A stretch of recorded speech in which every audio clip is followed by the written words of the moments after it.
The Coiled Isle will be our new zone that opens up in 12.1. And honestly, for all the content that's coming in 12.1, I feel like I haven't seen a lot about the Isle itself and what's going to be going on there and how that zone's going to look and everything else. I know we could kind of see it off in the distance, but let's get into this one here from Mr. GM, the Coiled Isle, a full zone overview. Let's see how this is going to look. Hello there and welcome back to another video. Today we're going to talk about the Coiled Isle, which is the brand new zone of patch 12.1, the Curse of Atal'Utek. And in this video, we're going to go over everything that you need to know about this brand new zone in 12.1. This is a pretty cool zone with 2 different layers to it and tons of stuff to do and tons of rewards to earn. But before we jump into that, guys, I do want to let you know that I am streaming on twitch.tv/MrGM. Yes, if you want to see me streaming the 12.1 PTR testing or any sort of World of Warcraft, I'm over on twitch.tv/MrGM. Yeah, I'm excited for this release. Right, so yes, patch 12.1 is launching extremely soon on August 11th in the NA region and August 12th in the EU. This patch brings a ton of content, and one of these pieces of content is the new zone, the Coiled Isle. So let's talk about that. So this island, of course, has been off of the east coast of Zulaman since 12.0. We have been looking at it. I do think this is kind of cool, by the way, that this zone has kind of been there ominously in the fog for a while.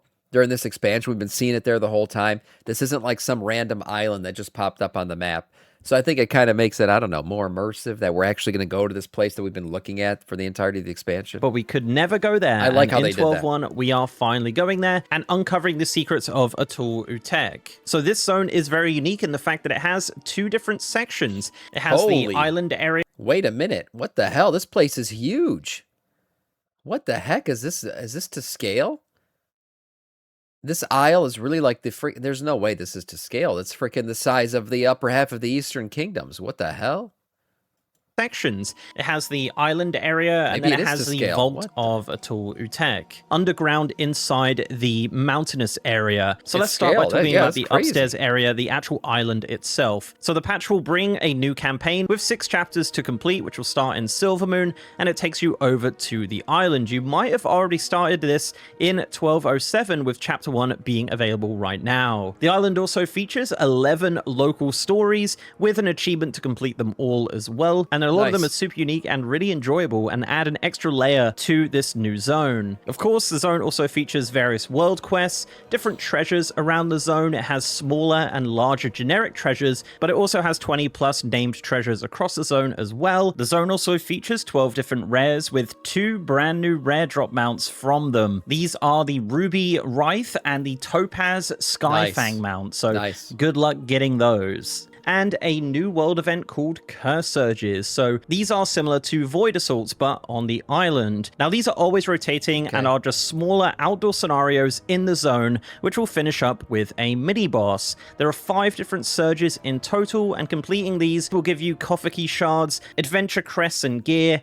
Yeah, I like those new like Snake Naga models. Those things are pretty cool. Somebody mentioned them early in the chat, and I was looking for them. Yeah, they are lovely new models indeed. And Voidlight Marl. The weekly on the island is actually to complete 3 of these, and this will give you 1,000 reputation for the Zone Renown and a Season 2 Pinnacle Cache. So, yeah, let's talk about the Renown. There is a brand new Renown in 12.1, which is associated with the Coiled Isle, and this is Zul'Jara's Forces. This is a 20-level Warbound Renown with various different cosmetic rewards throughout the Renown track, including a cloak, a tabard, tons of Armani-themed decor, cosmetic shoulders. You've got armor sets for each of the armor types, which is a recolor of the New World sets. Wow, I love this. I mean, I wouldn't wear these, but I like how uniquely Aztecian these sets are. These are pretty nice sets. And there's some cool stuff that you could wear from these. I feel like shamans are going to live real good here with the way these look. Obviously, I think this is we got a plate set, leather set. These look nice. Even these shoulders are really cool, with like the strap going through the eye of the skull, the eye socket. This is really nice. I like these. That are coming in 12.1. You've got a brand new toy called the Idol of Atal'Utek. This actually transforms you into a child of Atal'Utek for 1 hour with a 10-minute cooldown. So that's going to make some people very happy, I would imagine. There's a new pet. That's going to make people happy unless you wanted playable Sethrak, man, which we never got. We got Vulpera. We didn't get the damn. This is cool. 1 hour, you get to be one of these? So that's going to make some people very happy, I would imagine. There's a new pet to purchase called like Snexali, and there are 3 mounts attached to this Renown track. You've got the Spirit of Tok'Jara, which is actually unlocked through a quest line, and then you've got the Indigo Coiled Horror mount, which you can purchase, and the Violet Back Skyfang mount as well. This Renown track, of course, also includes different zone upgrades, like upgrading the gear from Curse Surges from Adventurer all the way up to Veteran, which is pretty cool. Nice. Now, Zul'Jara's forces is not the only reputation on the island. There is another reputation, and this is Tokka Fishing. So this is a new friendship reputation with 5 levels, with 2,600 reputation required per level. So you can get reputation with this faction from the intro quest. That'll get you up a few ranks, and then once you've done that, there's actually 2 different daily quests you can do. There's one that's a kill and collect quest, which will give you 200 reputation, and there is a fishing daily quest, which is to bring certain fish for the quest, and that's Blizzard giving fishing some love. That's cool. Gives you 75 reputation. There is also a weekly world quest, which does reward 500 rep as well, so not the hardest thing to grind in the world. You just got to keep on top of your dailies if you want to unlock it fairly fast. Now, this rep does have a ton of really cool rewards. It has a new mount called the Sea Dwelling. That's a nice colorway. I love the green and blue. I have to say, I mentioned this in another video that we did where we looked at all the mounts. The mount colors are so like bright and neon. I really like the colorways that they've done for this this patch. Serpent mount, which is a new skywriting snake mount. You can purchase different fishing lures from the vendor. He also sells venom-themed weapons, including the envenomed Deathblade, which is a 2-handed sword, which is a green recolor of the great sword of the Ebon Blade, which has been in the game since Wrath of the Lich King, and we're finally getting it in 12.1. You can also purchase the envenomed Game Ripper, which is a polearm, and the envenomed Gavel, which is a 1-handed mace transmog. The vendor also sells components for the Midnight Angler's Grand line, a Venom Elemental pet, various different profession recipes, some brand new decor, including the Aged Tortolan scroll case, the Hanging Yellowed Kelp, the Yellowed Kelp pile, the Rustic fishing rack, the Blue Tortolan signpost, and the traditional Tortolan tent decor. The main and final reward from this reputation is a brand new fishing rod called the Coiled Huntress, and this has some pretty interesting effects. So firstly, when underwater in midnight zones, it'll actually transform you into a snake that grants you water breathing and swim speed. But the main thing with this fishing rod is that when you fish with it, it builds up venom, and then speaking to an NPC on the island will convert that venom into a new currency that you actually use to purchase some of the rewards I just mentioned. So essentially, every single cast on the Coiled Isle with this new fishing rod will build up currency for you to purchase. So wow, what the heck? Blizzard's getting into it with fishing. They're actually, and I've always loved WoW fishing. I think it's a great thing. It's just fun to do. You know, you chill and you fish. This is actually cool. They're giving a lot of rewards for fishing now. It's definitely a very involved fishing reputation. I'll just quickly mention these because I will have other videos going over them, but the zone also features a new dungeon called the Altar of Fangs. This is a new 3-boss dungeon that will be available on Follower, Normal, Heroic, Mythic, and Mythic Plus in Season 2 of Midnight. This is also the location of the new raid, the Venomous Abyss. This is a 8-boss raid, with the last boss being Atal'Utek, which is pretty cool. The zone also has a couple of delves. It has 2 regular delves. It has the Ring of Glory and Naldor Isle. Both of these will have 3 story variants each, and this is also the location of the Nemesis delve, the Venom Full Deeps. The other thing on this island is lairs. Now, this is essentially an instance world boss. The boss is called Namrissa Wavecaller. Now, the entrance UI is actually pretty similar to Delves, and this is where you select your difficulty. It actually has 4 different difficulties. It has... we actually talked about this this morning. It's very... It's different than how they do this. So if you select the world tier, it's not just a queue with the green eye next to your mini-map, and it's waiting for the group. It actually ports you there automatically. And then the entirety of the group slowly starts to show up, and while they show up, you're like fighting mobs that are trying to, you know, kill you. So it's an interesting way to do a queue system, but it's like a live queue. You're not waiting for it to happen, and then you get summoned. You're auto-summoned there, and it waits until the group has reached a certain level before you actually get to kill the boss. World, Normal, Heroic, and Mythic. And the loot from this world boss is equivalent to the raid. So in World, it'll drop Veteran, Normal will drop Champion, Heroic will drop Hero, and Mythic will drop Myth-level items. So definitely worth doing the world boss on the Coiled Isle, which is essentially a 1-boss raid. So let's move on to the other area of of the Coiled Isle, and this is the Vault of Atal'Utek. So, this is the downstairs area of the Coiled Isle. To enter this area, it uses the new airlock tech to go underground, and there are 3 different entrances from the surface that you can use. Now, flying mounts are not allowed down here, so you will need to utilize those ground mounts you've been collecting. The main system down here is the Altar of Corrosion. Now, this is an account-wide zone-based talent tree. This tree will give you various benefits in the vault to make it less painful. These include things like reducing damage when walking in venom,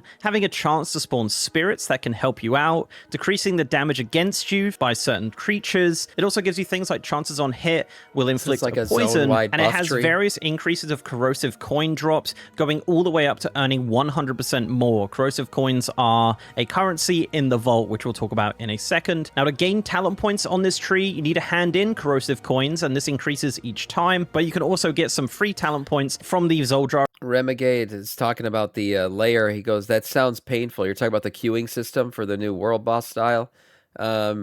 Painful on how long you might have to attack mobs for if you started early. You might spend like 20 minutes killing mobs. Well, one thing I will say, though, is that you only need 5 people to start the world boss fight. So, and it scales.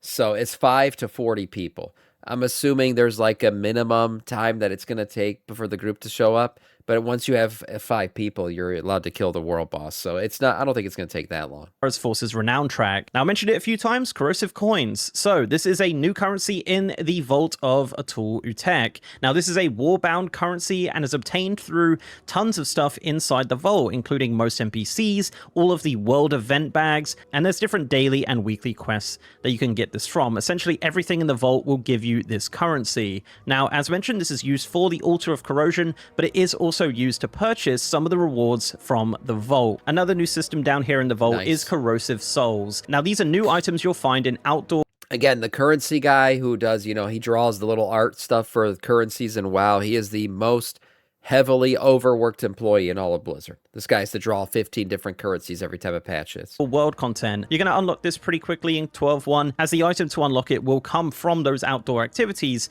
and then once you've completed that quest line, corrosive souls will start dropping. Now, these can come from the Vaults of Atal'Utek, curse surges from the lair, prey hunts from the prey boss, Raukala, and bountiful delves. Now, the purpose of these corrosive souls is that you use it to unlock new powers that you can use in outdoor world content. Now, you can choose these powers from a new choice UI, which can be accessed at the Altar of Corrosion, and these unlocks are account-wide. Now, the altar is located in the vault, but there is also a version of it at the start of all the delves if you ever want to switch it up. And you can select which powers are active according to your preference and, of course, your build, and these choices are saved per character. Now, at the start, you can choose 1 power to be active, but once you've unlocked 8 powers, you can have 2 active at one time, and as mentioned, these will be active in midnight outdoor zones and in delves. But yeah, just kind of a... Wow, so this goes beyond, this goes beyond just the Coiled Isle. I thought this was a Coiled Isle feature.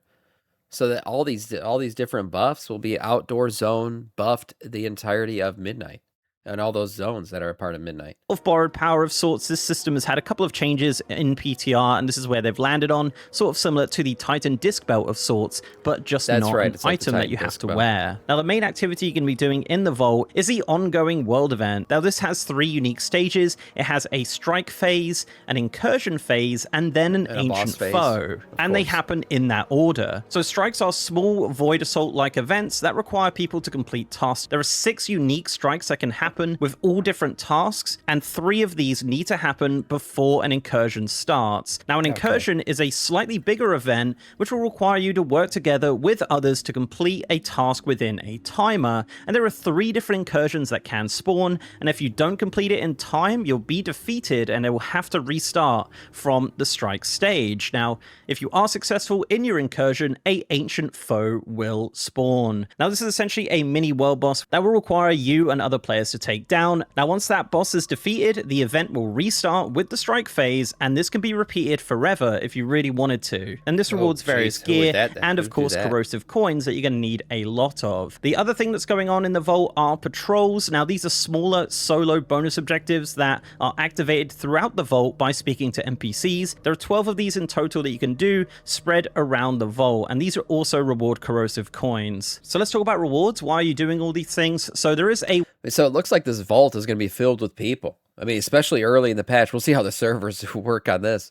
But it sounds like there's going to be a lot of events going on down there. Weekly quest down in the vault. Now, this is just a fill the bar quest to complete different activities in the vault. This will reward you a Venom Curse Fragment, and you actually combine 2 of these to create a champion item. So you are going to get a champion item every 2 weeks. You also get Reputation. You get tons of corrosive coins. You actually get a Trove Hunter's Bounty map, which is the Delve map. You get Coffer Key Shards, and completing this quest will give you a Tier 7 unlock on the Great Vault World Row, which is pretty cool. Now for cosmetics, there's tons of cosmetics down here as well, all for corrosive coins. So there is a new mount called the Corsic Venom Fang mount for 10,000. You've got the corrosive Writhling pet for 5,000, the volatile Venom Fang pet for 5,000. You've also got a weapon arsenal, which includes a ton of Venom-themed weapons for 25,000 coins. Cool. You can also purchase cosmetic armor types for cloth, leather, mail, and plate for 10,000 coins each. This vendor also sells a ton of decor. You've got the Egg of Atal'Utek for 750, the Clutch of Atal'Utek for 1,000, the Cauldron of Atal'Utek for 1,000. You also have the Corrosive Cache for 2,500, the Serpent Caller Spike for 1,000, the Soul Coiler Canopy for 1,000, the Soul Coiler Jaw for 2,500, the Soul Coiler Sconce for 750, the Soul Coiler's Skull for 2,500, the Unearthed Sarcophagus Base for 1,000, so much decor. The Unearthed Sarcophagus Lid for 750. My God, I feel like it's World of Decor. There's so many decor rewards for everything now. 50, the Venom Bound Ropes for 1,000, the Venomous Defender's Barricade for 1,000, and the Venomous Globule for 750. The Venomous Tendril for 750, and the Venom Scholar's Focus for 750. You can also purchase a decor version of the Altar of Corrosion for 2,500, but you won't be able to purchase that until you've unlocked every talent point on the altar. You can also trade in those corrosive souls you've got for 100 corrosive coins if you really want to as well. So yeah, everything sort of works in synergy here in the vault. So that's the island, that's the vault. Let's finish up by talking about achievements. There are a ton of brand new achievements here with various rewards on the Coiled Isle and in the Vault of Atal'Utek. So you've got achievements for exploring the island, defeating all the curse surges, completing 300 curse surges, which rewards the Cursebreaker title. You've got an achievement called It's Definitely Something, which says become a mother on the Coiled Isle.